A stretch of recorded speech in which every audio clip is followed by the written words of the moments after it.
Good morning students. Dr. Anita Mathur, Department of Geography, Babu Shobharam government arts college Alwar.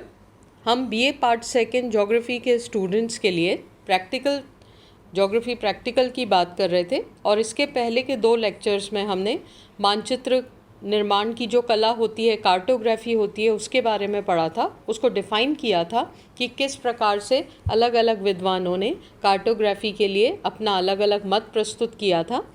उन सब चीज़ों का अध्ययन करने के बाद हम इस निष्कर्ष पे पहुँचे हैं कि कार्टोग्राफी एक वो कला है जिसको करने के लिए, जिसको बनाने के लिए हमें जोग्राफ़र भी होना पड़ेगा, इंजीनियर भी होना पड़ेगा, मैथमेटिशियन भी होना पड़ेगा, ग्राफिक डिज़ाइनर भी होना पड़ेगा, कंप्यूटर साइंसेस का जानकार भी होना पड़ेगा और साथ ही साथ हमें एक आर्टिस्ट के तौर पर भी उसमें अपना हुनर दिखाना पड़ेगा। मतलब ये जो एक मैप है, ये एक्चुअली एक साइंटिफिक डॉक्यूमेंट है और इसके निर्माण में हमें कला, विज्ञान, तकनीकी तीनों चीज़ों का को साथ लेना पड़ता है, तभी हम एक मैप का निर्माण कर सकते हैं।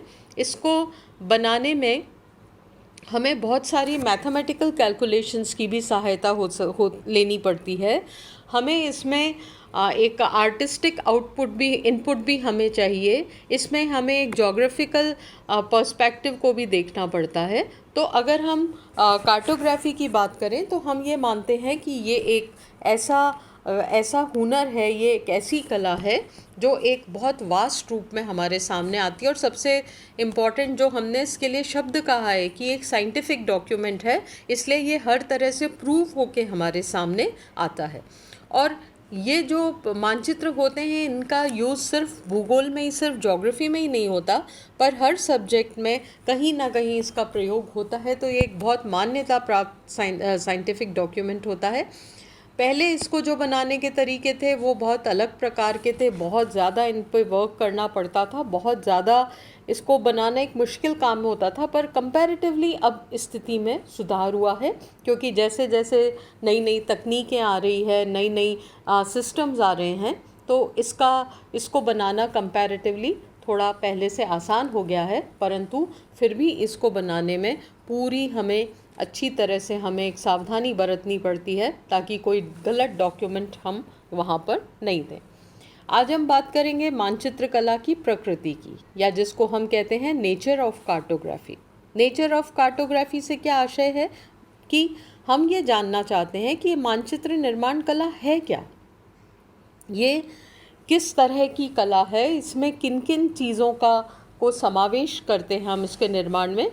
तो मानचित्र कला को अलग अलग विद्वानों ने परिभाषित किया और उनका जो एक सार निकला, उनका जो एक आउटपुट निकला सारी डेफिनेशंस का, वो ये था कि ये मानचित्र बनाने की कला, विज्ञान और तकनीक है, जिसमें हमने आपको बताया मैथमेटिशियन भी है, इंजीनियर भी है, कंप्यूटर डिज़ाइनर भी है, ग्राफिक डिज़ाइनर भी है।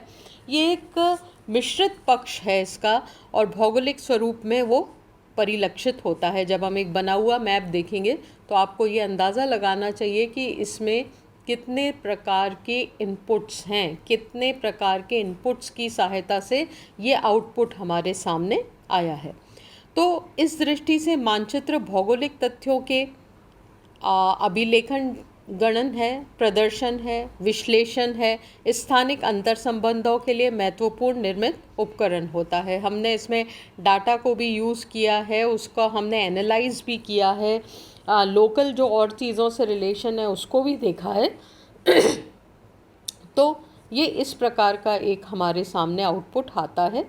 तो इस कारण मानचित्र के लिए भूगोल का ज्ञान अनिवार्य, क्योंकि कोई भी मैप जब हम बनाते हैं तो उसका कहीं ना कहीं आधार जो है वो भूगोल होता है। इसलिए मैप मेकिंग में हमें और सब टेक्निकल चीज़ों के साथ साथ भूगोल का ज्ञान होना बहुत आवश्यक है।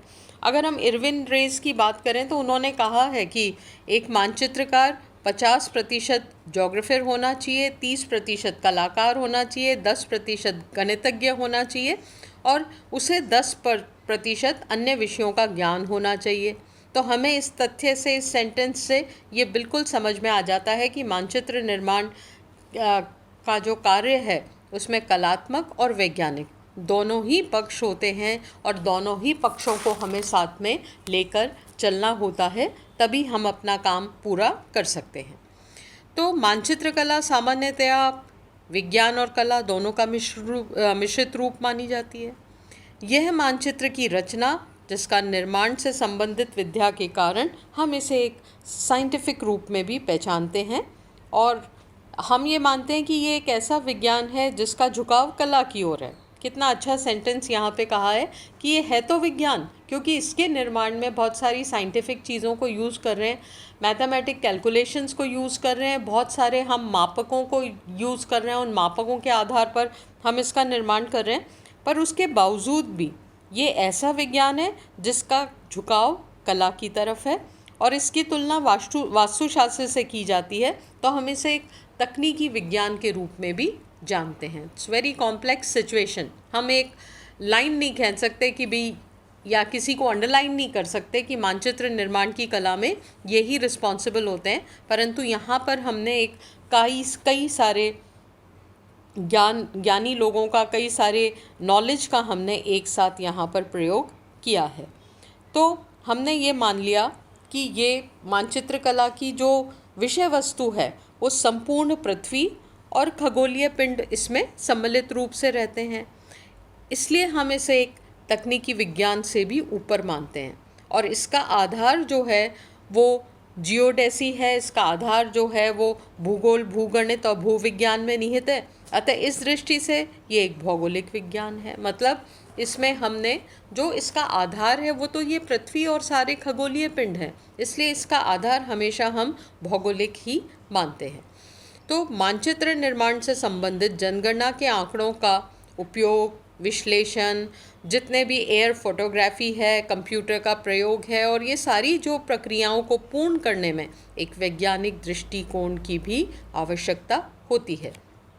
तो इस प्रकार मानचित्र निर्माण की जो कला है एक अंतरानुशासित है, इंटरडिसिप्लिनरी ये एक आर्ट है जो विभिन्न भौतिक और मानवीय विज्ञानों और समाज विज्ञानों के मध्य एक इंटर रिलेशन, एक अंतर संबंध जो है उसकी कड़ी का कार्य करता है। तो आप ये हमें समझ में आ गया होगा कि इसकी प्रकृति क्या है, मानचित्र निर्माण कला की प्रकृति क्या है, या हम ये मानते हैं कि इसका नेचर क्या है, ये किस प्रकार का है। तो हमने ये देखा कि ये एक ऐसा विज्ञान है जिसका झुकाव कला की तरफ है। बहुत अच्छे सेंटेंस में इसको समझाया है। आप इसको समझने की कोशिश कीजिए कि हम कभी भी ये नहीं कह सकते कि मानचित्र निर्माण कला कंप्लीटली भौगोलिक प्रोसेस है। क्यों नहीं कह सकते? क्योंकि इसमें और भी बहुत चीज़ों का समावेश होता है, तब एक मानचित्र की रचना होती है। इसीलिए हम इसकी प्रकृति में इन सब का मिक्स रूप हमारे सामने आता है। तो ये आपको क्लियर हो गया होगा। पहली टॉपिक क्या हुआ कि व्हाट इज़ कार्टोग्राफी, कार्टोग्राफी क्या है और उसकी विभिन्न परिभाषाएं कौन सी है। और दूसरा हमने देखा कि ये जो मानचित्र निर्माण कला है इसकी प्रकृति क्या है, इसका नेचर किस प्रकार का है।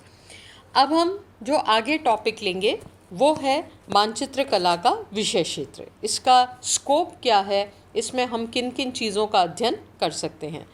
अगर हम इसे देखें तो मानचित्र कला को परिभाषित करते हुए ये स्पष्ट हो चुका है कि यह मानचित्र, ग्लोब, जितने भी रेखा चित्र हैं, चार्ट्स हैं, मॉडल्स हैं, उनके निर्माण से ये संबंधित होता है।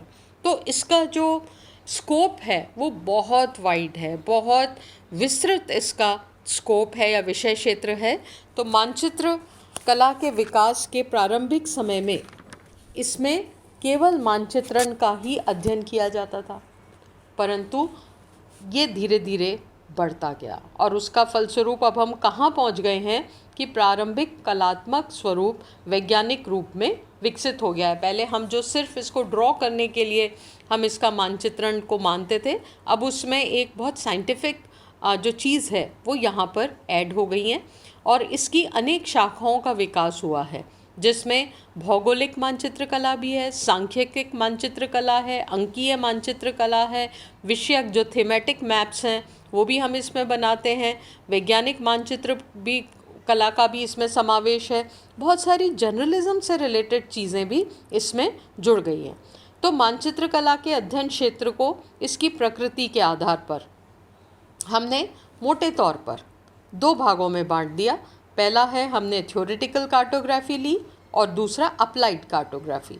थ्योरेटिकल कार्टोग्राफी मतलब सैद्धांतिक मानचित्र कला, और जो इसका दूसरा रूप है अप्लाइड मतलब अनुप्रयुक्त मानचित्र कला।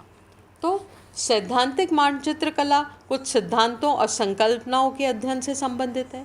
इसमें चित्रकार कला को विकसित कर उसे अधिक उपयोगी बनाने की कोशिश करता है, जिसके लिए मानचित्र कला की विधियों को संशोधित करते हुए उसमें इम्प्रूवमेंट करता है, नई नई विधियों का उसमें शुमार करता है।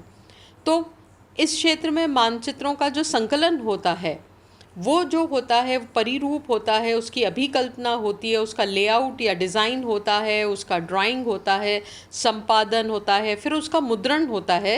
ये जो विभिन्न पक्षों के समसामयिक मानक होते हैं, जो स्टैंडर्ड्स होते हैं, उनका मूल्यांकन करते हुए विभिन्न विधियों का सृजन और अध्ययन किया जाता है।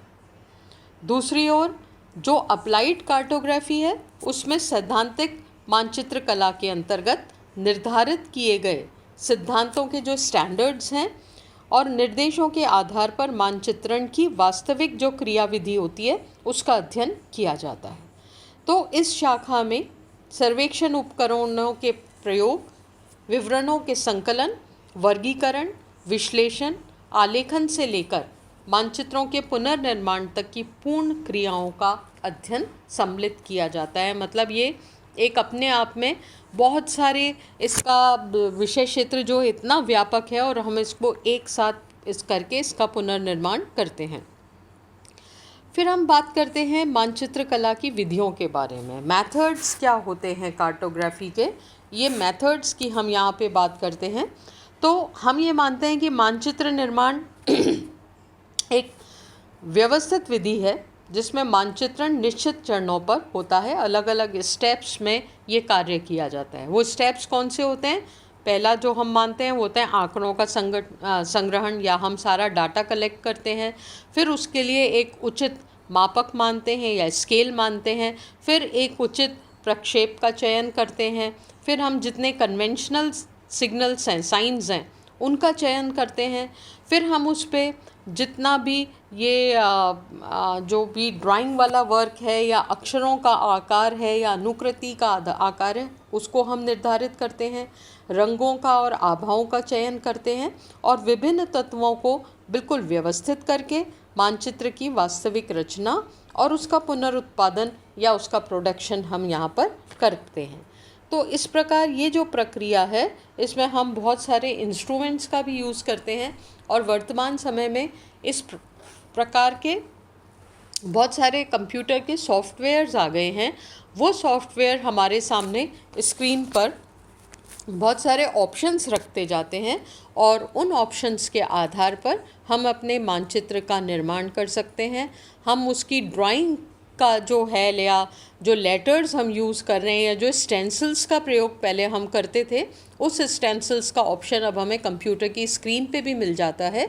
कलर ऑप्शन सारे मिल जाते हैं, जो स्टैंडर्ड हमारे कन्वेंशनल सिंबल्स हैं, साइंस हैं, वो हमें सारे मिल जाते हैं। तो हम उन एक तरह से कलेक्टिव एफर्ट से हम किसी भी मानचित्र का निर्माण यहाँ पर कर सकते हैं। अब हम बात करेंगे कि ये जो मानचित्र कला है इसका विकास, इसका इवोल्यूशन किस प्रकार हुआ, इसका विकास किस प्रकार हुआ, इसका इतिहास किस प्रकार का है। बहुत इंटरेस्टिंग चीज़ें हैं, आप इनको पढ़िए कि ये कैसे शुरू हुआ। तो हम ये मानते हैं कि मानचित्र कला के विकास का जो प्रारंभ हुआ, ये मतलब ये बहुत बहुत पुरानी घटना है। बहुत प्रारंभ में ही इतिहास में हमने माना कि इस कला का विकास प्रारंभ हो गया था और इसके लिखित प्रमाण भी हमें कई इस प्रकार के प्राप्त हैं। जब हमें इतिहास जो है, इसका जो मानचित्रों का इतिहास स्वयं इतिहास से भी पुराना है और मानचित्र बनाने की क्रिया अक्षर लेखन की कला के जन्म से भी पहली हो गई थी। मतलब हमने लेटर्स या लिखना कब शुरू किया, उसके पहले हमने मानचित्र बनाना प्रारंभ कर दिया था। तो अगर हम तथ्यों के आधार पर ये कल्पना की जाती है कि जो आदिम जाति के लोग थे, बहुत पुराने लोग थे, उनके पास लेखन का कोई साधन नहीं था, लेखन की कला का विकास नहीं हुआ था, परंतु मानचित्र बनाने में की योग्यता उसमें थी। वो अपने ऑब्जर्वेशन के आधार पर मानचित्र का निर्माण कर देते थे। और इसका उदाहरण हमें देखने को मिलता है कि जितना भी ये जो भ्रमणकारी विद्वान थे, जो कि एक्सपीरियंस लेने के लिए अपने घर से निकलते थे और इस प्रकार की यात्राएं करते थे कि वो अपने ऑब्जर्वेशन से बहुत नई नई चीज़ों को निकाला करते थे, तो उन यात्रियों ने भी इनको जुटाया, इनका निर्माण किया। और अगर हम ये देखें तो हड़प्पा और मोहनजोदाड़ो की जो खुदाई हुई थी उसमें भी हमें इस प्रकार के प्रमाण मिले हैं कि तब मानचित्र कला का प्रयोग किया जाता था। तो हमें इससे क्या पता लगता है कि ये जो मानचित्र निर्माण की कला है ये बहुत पुरानी कला है। और ऐसा माना जाता है कि बेबीलोनिया से 2500 बीसी से इसका हमने इसका मानचित्र कला का प्रारंभ हमने मान लिया था। 2500 बीसी बिफोर क्राइस्ट हमने इसका निर्माण प्रारंभ होना मान लिया था कि उसी समय से मानचित्र कला जो है वो विकसित होना प्रारंभ हो गई थी। तो यहाँ से प्राप्त प्रारंभिक मानचित्र जो मृत्तिका के टुकड़े, जो अपना क्ले होता है, जब वो क्ले गीला होता है तो उस पर अगर किसी चीज़ से निशान बनाया जाता है तो वो बन जाता है। तो हमने एक तरह से क्ले टैबलेट्स होती थी उस पर इसको बनाया गया था। और उस पर हमने देखा कि उन्होंने जो सेटलमेंट्स हैं, अधिवास हैं, फसल के क्षेत्र हैं, जल है, सिंचाई के स्रोत हैं, शिकायत के स्रोत हैं और स्थलीय सीमाएं हैं, उन सब का को इस पे दर्शाया गया था। और जो मेसोपोटामिया वाला मानचित्र है वो 1600 बीसी में बनाए गए, जिस पर शहरों को और रास्तों को, मार्गों को दर्शाया गया था। और इस समय हड्डियों और वृक्षों के पत्तों पर भी मानचित्र बनाए गए। पॉलिनेशियन देशों में ताड़ के पत्तों में, जो पाम का पेड़ होता है ना, पाम ताल, तो उसकी बड़ी चौड़ी पत्तियां होती हैं, तो पाम लीव्स पे भी मानचित्र बनाकर सागरीय धाराओं और जो हवाओं का जो वितरण है उसको दर्शाया गया था। तो प्रारंभिक मानचित्र में पृथ्वी को सपाट, एकदम फ्लैट लैंड के रूप में हमने माना था। इस समय मानचित्र पत्थर, हड्डियों, शैल, लकड़ी और पत्तों पर अधिक बनाए जाते थे। और जब पाषाण काल में मानचित्र दीवारों पर भी कुरेद कर या काट कर बनाए जाते थे और जिन पर नदियों को और निवास स्थलों को इन पर दर्शाया जाता था। और ऐसा मानचित्र यूक्रेन में जो मेमत की गुफा है वहाँ पे भी मिला है। और भारत में मानचित्र कला का इतिहास आज से लगभग हम ये मानते हैं 4000 वर्ष पुराना है। तो विश्व में मानचित्र कला के ऐतिहासिक विकास जो है उसको हम अलग अलग कालों में डिवाइड करेंगे और हम जब अपना अगला लेक्चर करेंगे उसमें हम उनके बारे में पढ़ेंगे। Thank you.